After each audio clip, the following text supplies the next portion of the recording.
Assalamualaikum warahmatullahi wabarakatuh. Bismillahirrahmanirrahim. Alhamdulillahirabbil alamin. Alhamdulillahilladzi adhaba anal hazan. Inna rabbana laghafurun syakur. Alladzi aujaba alaina fi birril ma'mur wa tarkil mahdur. Asyhadu an la ilaha illallah wa asyhadu anna Muhammadar Rasulullah sallallahu alaihi wasallam wa ala alihi wa ashabihi. Amma ba'du. Kaum muslimin wa muslimat yang dirahmati oleh Allah dimanapun Anda berada, pada kesempatan kali ini tema mengenai syukur, keutamaan-keutamaan yang dapat kita dapatkan dari syukur kepada Allah.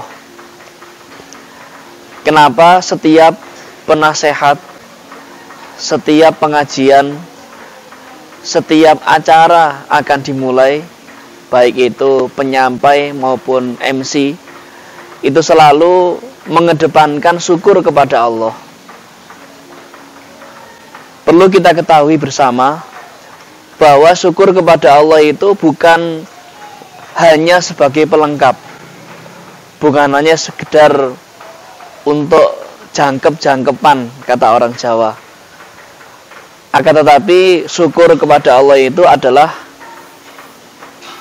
salah satu kewajiban dari orang iman.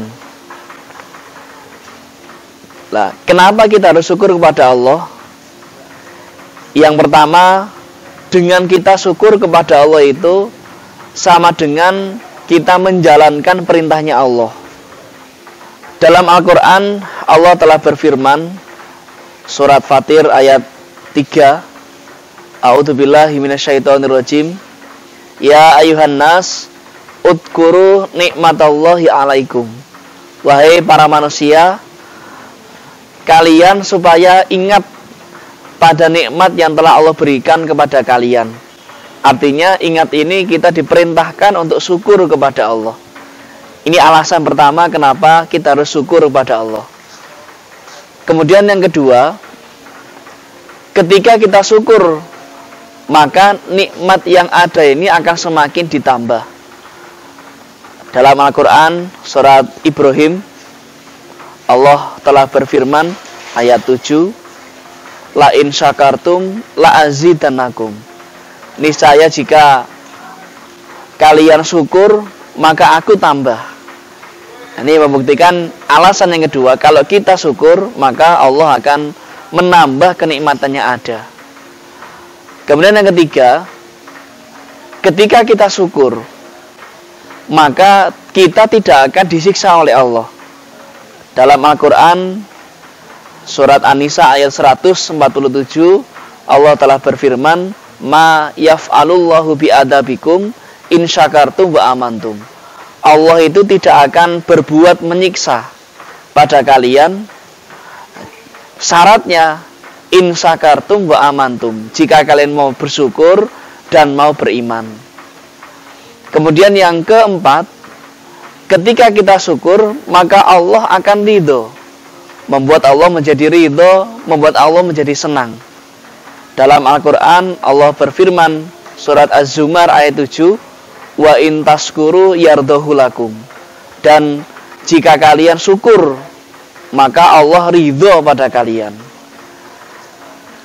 Ketika Allah ridho, maka apapun yang kita inginkan, apa yang kita sampaikan pada Allah, permintaan kita oleh Allah akan dikabulkan, diijabahi. Kemudian yang kelima, kenapa kita syukur pada Allah? Karena syukur itu menjadi syarat menyembah atau ibadah kepada Allah. Dalam Al-Quran surat Al-Baqarah ayat 172, Allah berfirman, waskurulillah in kuntum iyyahu ta'budun. Kalian supaya syukur kepada Allah jika kalian mengaku bahwa menyembah kepada Allah. Berarti kalau kita mengaku nyembah pada Allah, supaya kita syukur kepada Allah.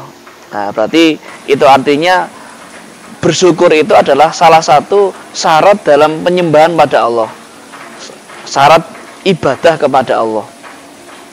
Kemudian yang keenam, kenapa kita bersyukur pada Allah? Yang keenam, ketika kita syukur, maka akan mengikat, mentali nikmat yang ada. Artinya nikmat yang ada ini tidak akan dilepas, tidak akan dicabut oleh Allah. Dalam hadis riwayat Ad-Dailami, Rasulullah Shallallahu Alaihi Wasallam bersabda, Alhamdulillah ala nikmati amanun li zawaliha.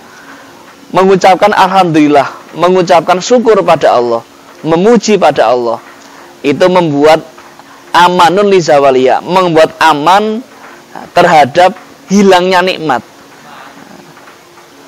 membuat aman terhadap lepasnya nikmat. Tapi kalau kita syukur, nikmat yang ada ini akan oleh Allah tidak akan dicabut, tidak akan dilepas. Kemudian yang ketujuh, kenapa kita syukur pada Allah? Karena syukur itu sebagai bentuk perlawanan kita pada iblis. Gitu. Karena syukur itu merupakan bentuk perlawanan kita pada iblis. Dalam Al-Quran surat Al-A'raf ayat 17, Allah telah berfirman bahwa iblis mempunyai misi. Itu wala tajidu aktaruhum syakirin. Itu, dan engkau tidak akan menjumpai kebanyakan mereka manusia menjadi hamba yang bersyukur pada engkau ya Allah. Artinya iblis misinya ini untuk membuat kita semakin tidak syukur pada Allah, lupa pada syukur pada Allah. Sehingga dengan kita syukur, maka kita menggagalkan misinya iblis untuk membuat manusia kufur, tidak syukur kepada Allah. Kemudian yang terakhir, ketika kita syukur, maka Allah akan membalasnya dengan surga. Dalam Al-Quran surat Ali Imran ayat 145, Allah telah berfirman, wa sayajzis syakirin, dan Allah akan membalas surga pada orang-orang yang mau bersyukur. Sehingga pada kesempatan kali ini kami mengajak semua pemirsa untuk tetap syukur pada Allah, jangan lupa syukur. Gitu. Jangan pernah meninggalkan syukur, karena syukur itu merupakan ibadah. Syukur itu merupakan hal yang penting dalam kita menjalankan agamanya Allah. Mudah-mudahan kita semua oleh Allah diberikan kekuatan oleh Allah, diberikan qadar oleh Allah menjadi hamba yang selalu bersyukur, menjadi hamba yang selalu tidak mengkufuri nikmatnya Allah. Semoga Allah paring barokah. Alhamdulillah, jazakumullah khairan. Selamat berbuka puasa. Assalamualaikum warahmatullahi wabarakatuh.